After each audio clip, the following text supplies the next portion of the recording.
My name is Ann Nocenti, and I'm on SplashPages. And I have done Longshot, Daredevil for many years. Most recently, The Seeds, Ruby Falls, Galactus, Captain Marvel, Storm, Catwoman, on and on and on.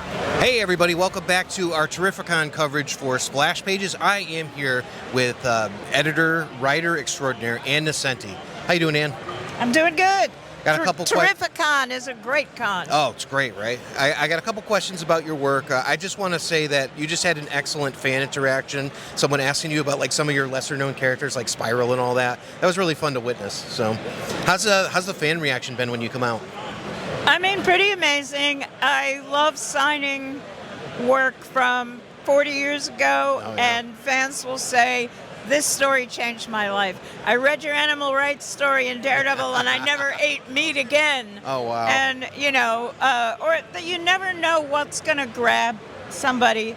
I just had a kid come up, an adult, who was really affected by Bullet, who was an explosive villain in Daredevil. Yeah. And his son, Lance, was afraid the world was going to end, but what he was really afraid of was his father's temper. Oh, and wow. so, like, that was a very early nuclear power paranoia, story. Yeah. So I love that, and I think Terrificon has been amazing because people come up and you can tell they really read and loved the story and it meant something to them personally. Like that guy that was just here, Angel's his favorite character. Yeah. That's like a kind of weird takedown of Angel. Yeah. X-Men story. And how often does someone talk to you about Angel Warren Worthington as opposed to like Archangel or something like that, right? Well, what's interesting is my assignment was to do a giant size X-Men featuring Angel. And so I came up with this thing of like, you have to prove that you've been good in your life to get out of a maze. Oh. And the maze character trained under Arcade. Ah. And so she's like a modern version of like an escape room, but her thing is psychological. Mm-hmm. So she keeps torturing Angel with all the things he's done wrong, including his Archangel time, and then he gets to decide if he is a hero or not. And if he's even interested in it, because we've seen versions of the character that is just not interested in superheroics. Yes. So, yeah. It's really nuanced. That's pretty cool. Yeah, it was a really fun story to write. Oh. Do you have characters like that, like Angel, that you really have like an affection? Like, I know that might have been an assignment, but characters that you have like an affection for? Well, I mean, my affection for Angel comes from a story I did with David Mazzucchelli for Marvel Fanfare, which was Al Milgram's book. Oh, wow. Yep. And it literally, and I joke that I love Angel until he opens his mouth and says something. So this was a story where he fell out of like Inferno battle in the sky, lands in an old woman's, that was based on my grandmother, old woman's yard, never says a word, but changes her life because she thinks he's an actual angel. Wow. And David Mazzucchelli, oh my God, the story is beautiful. So I have, and then of course Daredevil is my all-time favorite Marvel character. Yeah, wasn't that you that had Daredevil fighting a vacuum cleaner? I did. I had Daredevil fighting a vacuum cleaner. I love it when fans come up to me and give me shit, and they're like, No. You had Daredevil beat Ultron with a stick.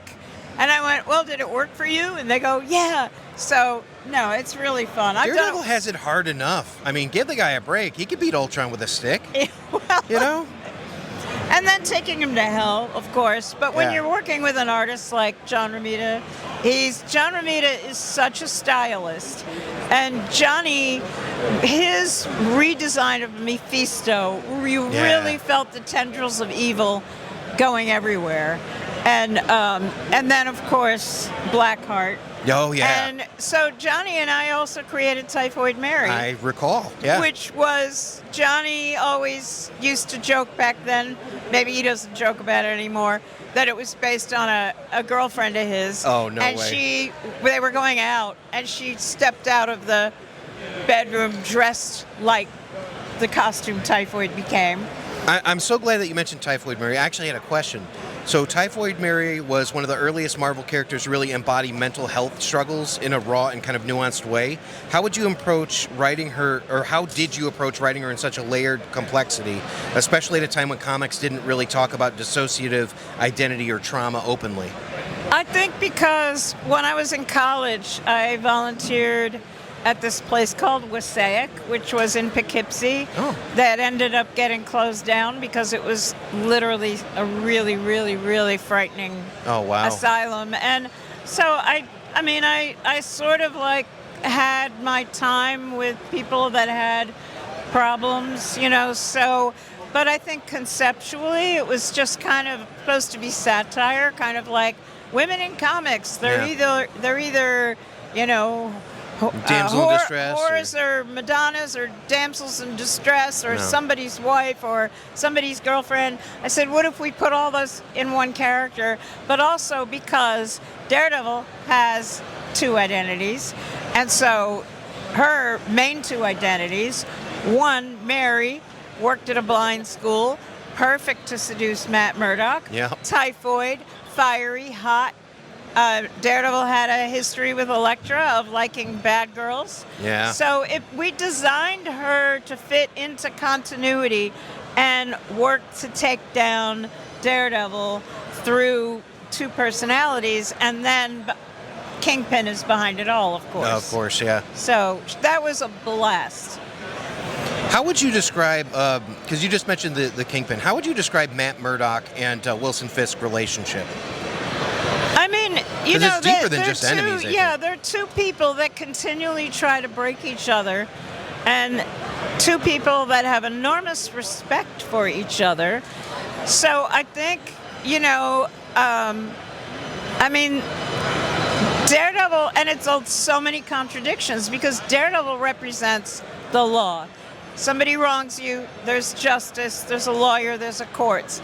The courts can be corrupt, they can be economically rigged, they can be, and when Daredevil fails, he uses literally the Kingpin's methods. He uses his fists. And so they have that odd connection.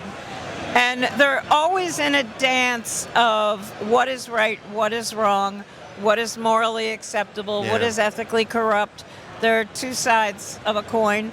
And so, you know, it's endless story generators. Why I love Daredevil is because he's so complex, you know, lapsed Catholic in a devil suit. You know, he's blind but he can see. Blind Justice.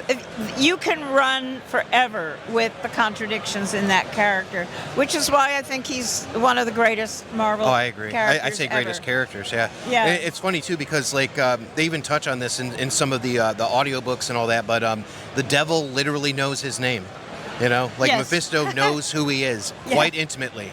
You know? Yes. That's pretty interesting. I have a question for you. If Longshot walked into your life today, would you hire him as your assistant or send him to therapy or just let him crash on your couch and tell him and let him tell you about Mojo? I think I'd let him crash on my couch for he's as had long it pretty as rough. he needed. No, that's great. You know, he's an interesting character. I can tell people are still talking. We just had a fan come up who was talking to you about Longshot. Is he one of the ones that you hear about the most? I mean, I think Mojo, because of the political times we live in. Interesting, yeah. And because he represented becoming too addicted to media and how media manipulates you. And those stories from the 80s just keep getting more and more and more relevant. So I got a lot of people that love Mojo for how prescient he was and how he represents something. And then there's amazing Spiral fans because the boots with the fur. Of course. The boots with the fur, you know. And so I think Longshot is tender and loving, and he's such a kind-hearted, good guy that he's never going to get the fandom that you get for the tough guys like Wolverine so he has his own special place, you know. But I see my One last question for you just about Fallen Angels. Fallen Angels was basically Marvel's weird island of misfit toys before it was cool. Did you know you were creating the comic book version of an indie rock band? Well, that book is Mary Jo Duffy. Oh, yeah. But I think I was the editor of it. Yes, yeah. But I think the bigger question is every office had its thing. And I think that the X-Men office always was represented diversity, misfits, oddballs. And so all the books that came out of my office under the X-Men, New Mutants, Fallen Angels, all the minis, they all had that in common. So I would say that Joe Duffy did a wonderful job on adding to our little tribe of misfits. That's awesome. I'm so glad we got to talk about Longshot and we got to talk about Daredevil. Yeah. Thank you so much to Ann Nocenti. Thank you. Right. Thank you. Bye. Hey,